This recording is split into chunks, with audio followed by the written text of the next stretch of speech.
What's good, people? It's about that time to randomly relate reverse rants. No hate.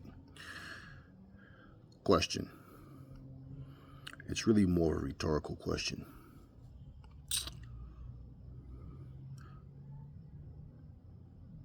Julio Caesar Chavez Jr. loses to Jake Paul. Why are any of you shocked? Really simple. Julio Caesar Chavez Jr.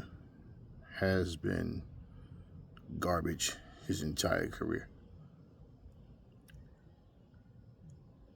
The most I remember about Julio Caesar Chavez Jr. doing anything good was him having one good round in the last round against Sergio Martinez. And this was a guy in his prime years, okay? Did nothing all fight long. And throughout the years, whenever I saw him fight, he won't let his hands go. He shows no determination. He shows that he's chicken shit. He's overly cautious. Now, in his prime years, if he hasn't done anything special, lined up to win the championship, we know how he got that belt. We come on.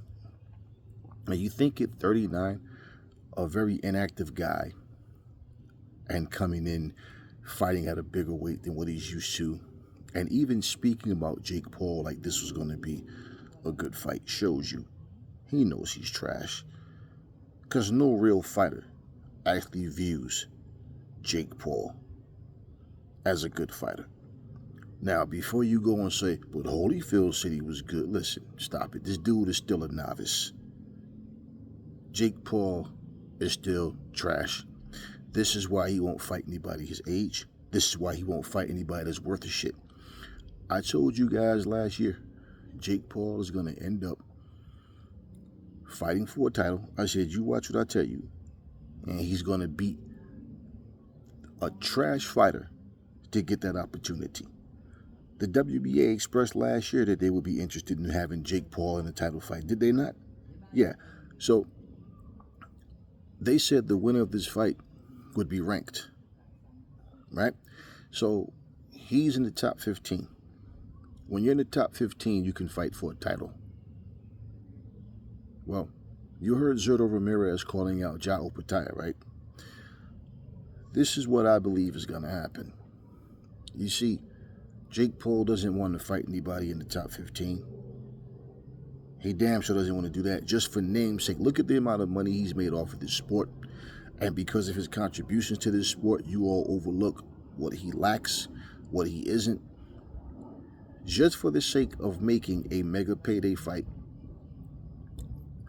they would probably book a fight between him and Jao Opetaia. This way, after Jao Opetaia breaks his shit up and gets him out of the fucking sport, you got to credit the guy. Look at what he's done. Look what he's accomplished. Yeah, taking a bunch of old, washed-up guys, beating them, losing to fucking Huey Fury or whatever, whichever Fury, Tommy Fury or whichever Fury it was he lost to, Tommy, right, whatever. And they never want to bring that up. They don't want to talk about his loss. They don't want a rematch, right? Who cares? I didn't watch this garbage-ass fight. I don't have to. And I'm pretty sure if I go look at this fight, it's just going to be the same shit. And like my partner told me, he's like, man, that motherfucker went in there and stood there and posed and did much of nothing. It had one round where he tried to throw a little bit of something but never did anything. And I said, yeah, I get you. Right. And I saw some highlights, but I didn't watch the fight. So I was like, yeah, same old shit. Won't let his hands go. And what? Because his daddy told y'all there's no way he loses this fight to Jake Paul. He's motivated. Y'all just believe that shit, huh? But then again, I can't be shocked either, and I'm not, because you guys thought that a 58-year-old Mike Tyson was going to come in here and do some damage.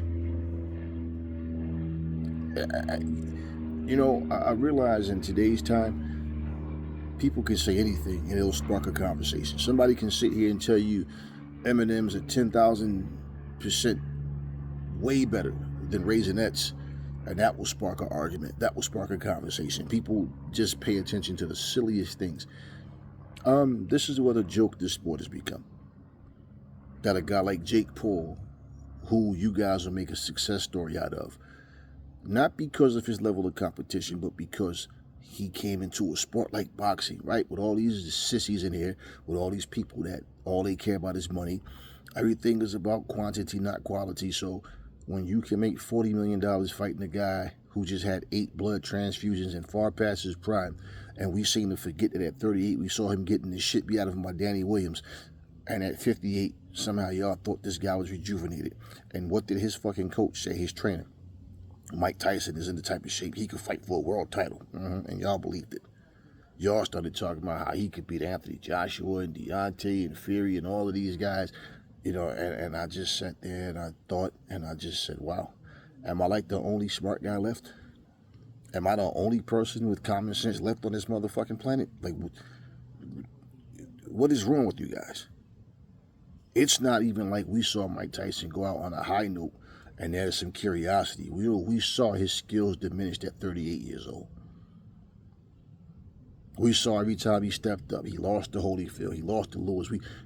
And the level of competition, I mean, yeah, he can find a shot and knock out a Franz Walter and guys like that. You know, certain guys he was still able to beat, but the very top dudes, nah, he couldn't compete.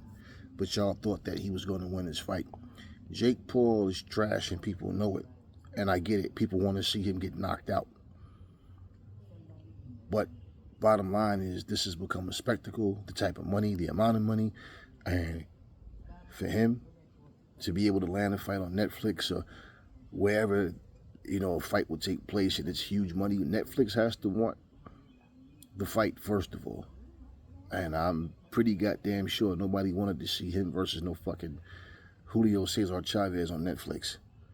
But whenever something is a spectacle, they see it as this is a big fight, or they, you know, that's when it goes from being a boxing match to how many celebrities are going to be here, who you're going to walk out to the ring with, what are you going to be wearing, I mean, all this diva shit. This is the type of stupid questions that people are asking these fighters. This is what boxing has become. I warned you guys about this shit. I told you. And I said, don't be shocked. I said, unless he goes in there and get beat by one of these cherry picks, I'm telling you, he keeps winning against these cherry picks, he's going to find himself in a title shot against someone who basically he didn't even earn his way there. Star power will get him there.